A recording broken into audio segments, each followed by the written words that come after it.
Hey, so today I'm going to make some cashew cheese. I hate calling it cheese. It's not cheese at all, but it's like a cheesy kind of a tasting thing. It's creamy, but it's, I guess technically it's more like a nut butter, but let's not think about it like that. Let's think about it more like a cream cheese. The reason why I'm doing it is because I'm allergic to dairy. Nothing terrible happens to me. I do get a yucky rash on my face. I get like hives all over my jaw, and it's really itchy and uncomfortable. So occasionally I feel like I need something a little creamy, so I'm always looking for alternatives. And I found some cashews in the supermarket. And I feel like it's something that's like really super trendy and people want to like make cashew cheese. Whatever, I'm making it, okay? So again, mystery is going to be solved. These are raw cashews. I'm certainly not going to use all of them because it would take me a long time to eat that much cashew cheese. I'm going to boil some of these guys in some salted water with this little piece of lemon. And I'm also gonna use some raw garlic. I'm gonna put that in the water with the cashews. I'm gonna boil that together until everything is soft, like really soft, especially the lemon, because I wanna take all that like really like super bitter taste out of the peel, but I wanna use the whole peel anyway, because it has a lot of flavor in it. And then I'm gonna, and also the bitterness is kind of good because the cashews are a little bit sweet. And the bitterness is gonna cut that. Anyway, when everything is soft, I'm gonna put it in the blender. I'm gonna put it in the blender with nutritional yeast, nooch, as we call it. I actually don't know what it is. It's nutritional yeast. I guess people use it for nutrition. It's ridiculous. Look, oh my gosh, there's a recipe for cashew no cheese on here. I didn't even read it. Not so different than what I'm gonna do, maybe a little bit. Anyway, it has like a funky, like Parmesan-y sort of smell to it. Smells like savory and a little bit cheesy, a little bit funky in a good way, but also in definitely like a weird way. I actually love this stuff. I put it on a lot of things. Like I said, I don't eat cheese. So this is something you can like sprinkle on popcorn, or you can put it on pasta, whatever. So the whole idea is that you're gonna make this creamy cashew thing, and it's gonna have that kind of like funky, savory flavor to it, and you can use it as a spread, or you can loosen it up. It'll be thick. You can loosen it up with some water or olive oil. You can use it as a creamy salad dressing. You can toss it with some hot spaghetti. That's the one. That's what we're gonna do. Crack some black pepper. That's like the vegan mac and cheese that everyone's talking about. Honestly, the reason why I don't do it all the time is because I got a kid who's allergic to cashews. Major bummer. Otherwise, I would put this shit on everything. But I have to be kind of selective and secretive about it because I don't want anyone to have a swollen face and lips and tongue. That would be a bummer. Sucks, 2 allergies, whatever. It's okay, it's not that bad. People have it much worse. We're okay here. Anyway, so I'm gonna get started. I'm gonna boil those things together. I'm gonna fill up my pot with water. I'm gonna salt the water, lemon, garlic, cashews, boom. Oh, and the one other thing I'm thinking about using in here, and I'm gonna do it and maybe not, is miso. Miso is a fermented soybean product, and it sounded like I was joking, but I'm not joking. It's a fermented soybean product. It's really good. Miso soup. Who doesn't like miso soup? It smells funky. It's really salty. It smells amazing, actually. I love the way it smells. And we're probably gonna use a little bit of this in it, just to like deepen the flavor. Mama, Hi, sweetie. Hi. So, I've got my cashews, my lemon, and my garlic in a pot. Put some water in there. It's not a lot of water. I don't really need that much. I don't know, 3/4 cup of raw unsalted cashews. That's important. Don't buy the roasted kind, buy the raw kind, unsalted.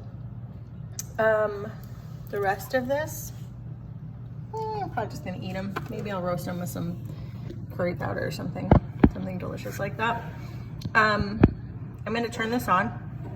I started with cold water. I could have had the water boiling and added the cashews to the boiling water. I did it all together just so you guys could see it. It does not matter. I'm gonna turn it up. I'm gonna bring it all the way up to a boil. I'm gonna lower it to like a robust simmer. And again, maybe I'm gonna let it boil for like 20 minutes, just until everything gets soft. I still want everything to have flavor. I just don't want it to be hard, because if it's too crunchy, then it won't turn into a smooth, not cheese, I don't know, thing. It'll be a chunky thing instead of a smooth thing, gross. When I put it in my blender. We are back, and I might have rushed things a little bit because I have a baby who's napping and she's gonna wake up like any second. So I wanted to pull the cashews before that happened, because you can do a lot of things while holding a baby, but pureeing super hot cashews is probably not the best idea. All right, so check out my pot. Cashews are nice and soft. I'm gonna just like do a little comparison and show you what the cooked cashews look like compared to the raw cashews. They look really different. So these are really hot. I don't know if I can hold them. Can't. I can hold a lot of hot things, but not that. All right, here we go. Check it. Can you see the difference? So those are the raw ones, and those are the cooked ones. I mean, just like look at the size.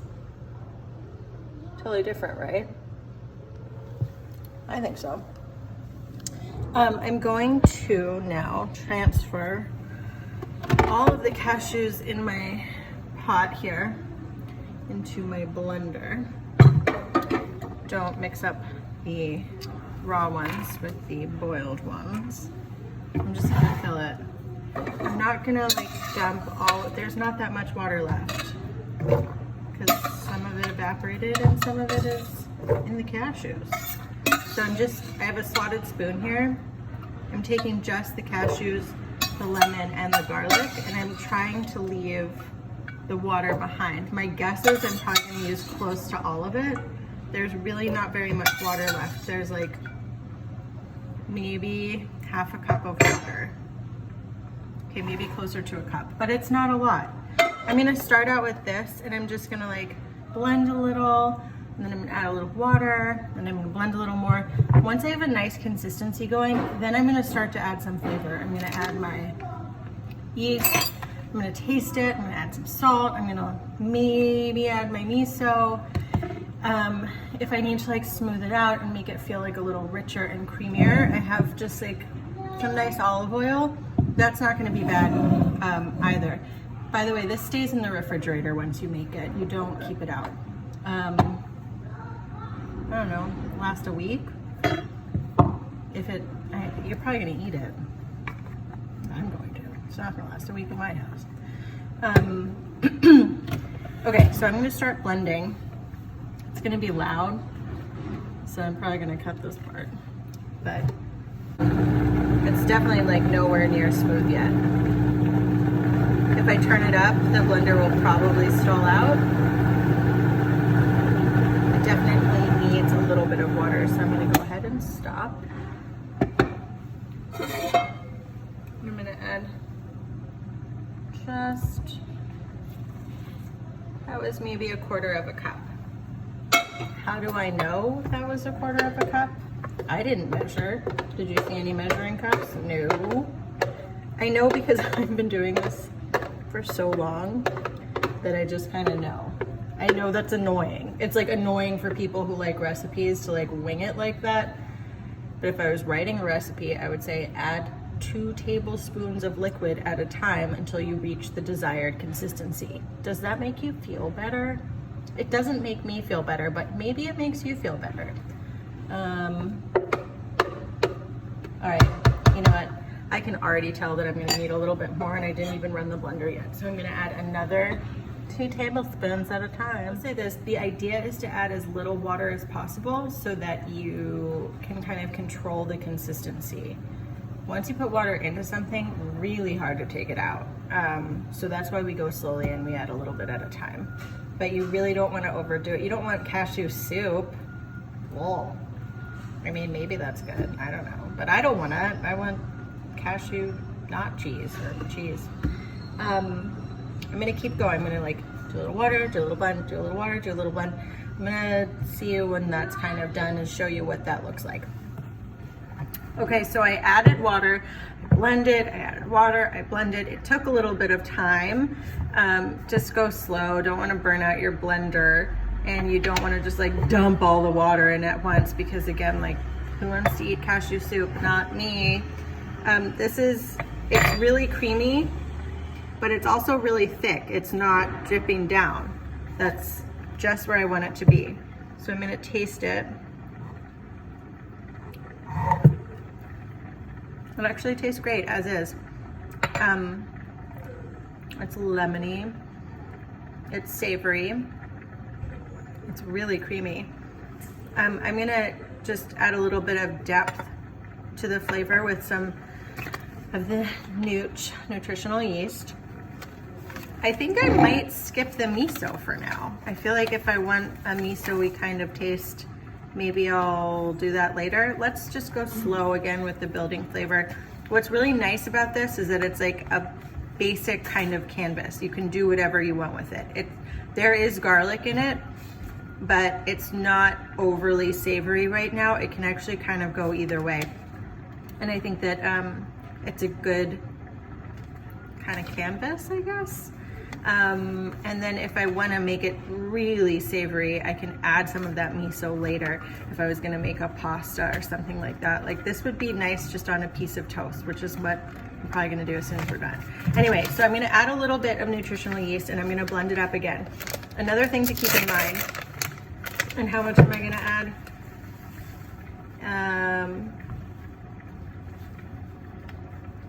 Maybe like a tablespoon, maybe 2 tablespoons, or maybe, yeah, like about 2 tablespoons I'm gonna add of this. I know what it tastes like, and I know how much cashews I have, so that's where I'm gonna go. But add a little. I mean, if you're not like super into the flavor, or you can eat actual Parmesan cheese and you don't need this flavor, then I don't know, just go slow with it. Oh yeah, another thing that I wanted to mention is that as this cools down, because it's still warm, it's easier to blend it when it's hot. Just obviously be careful. While this cools down, it's gonna bind up, meaning it's gonna get more and more firm. It's still gonna be spreadable, but it's not gonna be loose at all anymore. Like, you probably couldn't eat it with a spoon and have it be silky. It's gonna firm up, like, not to the point of like butter, but of like a firm cream cheese. So be mindful of that. Again, that's another reason why it's nice to add as little water as possible, because you have more options when you want to use it with something later, whether it's salad dressing, something to like spread on bread instead of cheese or mayo in a sandwich, or that vegan mac and cheese or cacio e pepe. That's kind of like the thing that's happening right now. And it is delicious. There's a lot of recipes out there for it. This is just the technique. I mean, just now you know. So anyway, I'm gonna add this and then come back and taste it. And I'm actually also probably gonna add a little bit of olive oil, just so it feels like a little bit silkier, a little bit more luxurious, a little unctuous. And check back with you in a couple minutes. Okay, so I just added my yeast and some olive oil. I added some olive oil, and now it's kind of pourable. But like I said, it's gonna seize up when you cool it down. I'm just gonna give it a taste. Also, the color changed a little bit. It's a little bit more yellow. It looks like homemade mayo or some super light mustard. I don't know. I'm gonna taste it. Hot.